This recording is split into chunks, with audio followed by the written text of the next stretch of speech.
Wikileaks is raising a €100,000 reward for Europe's most wanted secret, the Transatlantic Trade and Investment Partnership.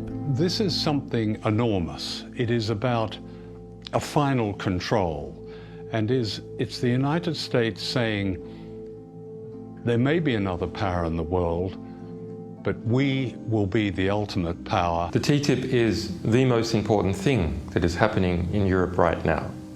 It's a secretive deal being negotiated between Europe and the United States.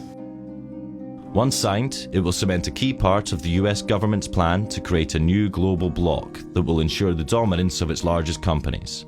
And to understand why, we need to go back to the 1950s. See the USA in your Chevrolet. America's asking you to call. Drive your Chevrolet through the USA.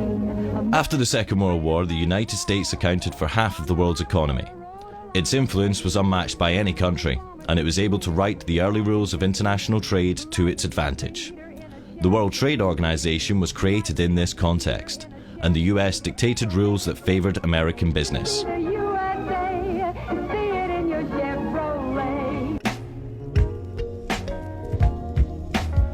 But as economies like China and India joined the WTO, it became a more democratized arena, and the US found it harder to control its decision-making. At the WTO, at its Doha rounds, India spoke up and Brazil spoke up, and the US lost control. I think it's no use beating around the bush. This meeting has collapsed. The US felt it needed a new strategy to maintain its global dominance. So in the classical American style, they went big. To bypass the WTO, they're creating the biggest international agreements that the world has ever seen. They're called the three big T's: the Trans-Pacific Partnership, or TPP, the Transatlantic Trade and Investment Partnership, or Ttip, and the Trade in Services Agreement, or Tisa. And they're all being negotiated in secret right now. We only found out when Wikileaks was able to leak parts of them. And what's interesting is when you look across all of these deals, whether it be Ttip, TPP or Tisa, China is excluded, but also Brazil, Russia, India, South Africa, they're all excluded because those are the emerging economies. What is not often understood is that these agreements are part of a geopolitical war. This is a new war which is taking place between the United States and China. The United States is very scared of the rise of China, so it has moved to militarily encircle it through what is called the pivot to Asia, and now it's moving on to doing that economically. The basic idea which comes across from reading US strategy papers is the construction of a new grand enclosure. And to put inside this grand enclosure, the United States, 51 other countries, 1.6 billion people, and 2/3 of global GDP. To integrate Latin America away from Brazil and towards the United States, to integrate Southeast Asia away from China and towards the United States, and to integrate Western Europe, pulling it away from Eurasia as a whole and towards the Atlantic. Of the three big T's, Wikileaks has revealed 4 chapters of the TPP, which affects 12 countries in the Americas and Southeast Asia. We also obtained and released the core text of Tisa, which affects 52 countries, including the EU. But nearly all of Ttip is still secret. When signed, Ttip will cover half of global GDP and will affect every European member state. Yet EU parliamentarians have serious restrictions in accessing the proposed agreement.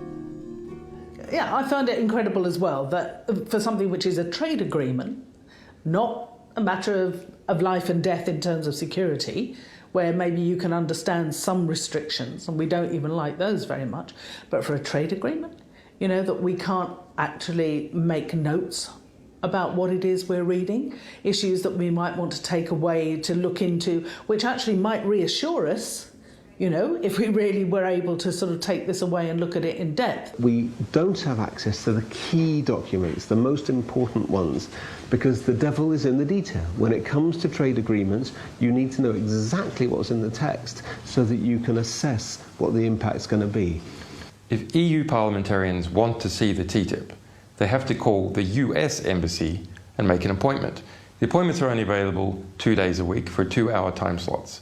Only 2 parliamentarians are permitted at once. They go to the US embassy, they have to hand in every electronic device, so they cannot possibly make a copy. They must agree to keep everything confidential, and then they're led to a secure reading room where 2 US embassy guards watch everything that they do. How can EU parliamentarians possibly understand what they're negotiating for Europe under these circumstances? The world's biggest corporations don't have the same problem. They have been receiving VIP access from day one and have had abundant influence in the negotiations. People, the likes of you and I, are excluded. Governments, to a great extent, are excluded. Those who are included are the multinational corporations. These agreements are basically corporate ownership agreements. The funny thing about free trade agreements, as we understand them, is they often have nothing to do with trade in the sense of the mutual lowering of tariffs.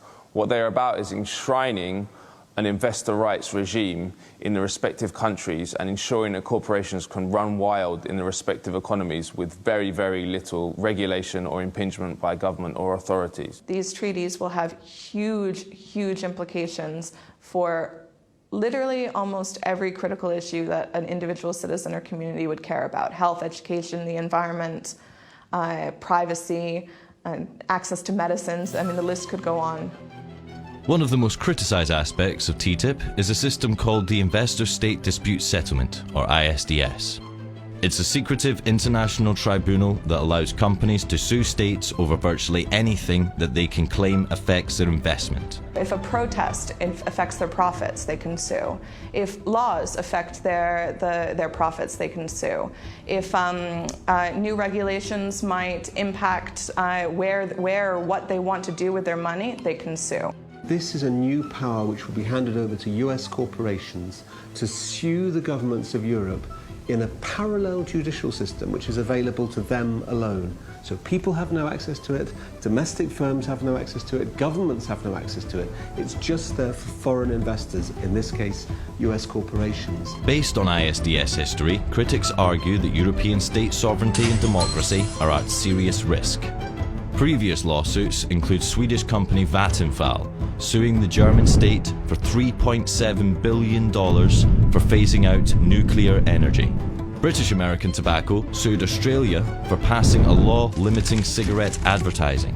The French company Veolia sued Egypt for raising the minimum wage.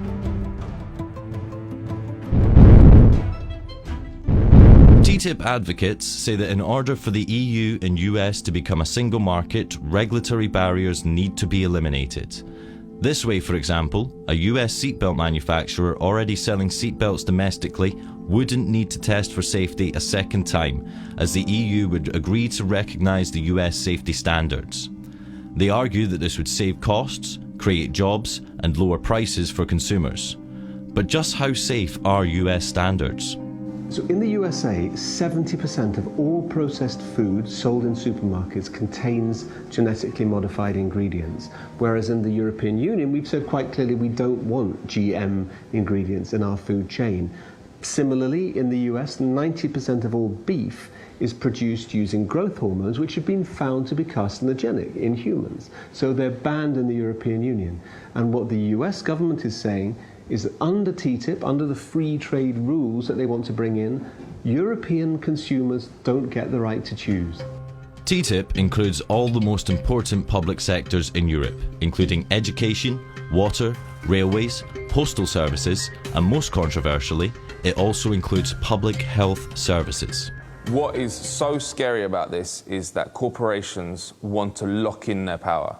So they not only want increased power, but they want to make it impossible for sovereign governments to reverse the changes which are going to give them power. So, for example, with TTIP, if it passes with ISDS in it, the privatisation of the National Health Service, which is happening in the UK, can never be reversed. What is democratic about an enormous imposition of power on countries whose citizens have no way of knowing what's going on, of debating it, or influencing their government in its decision.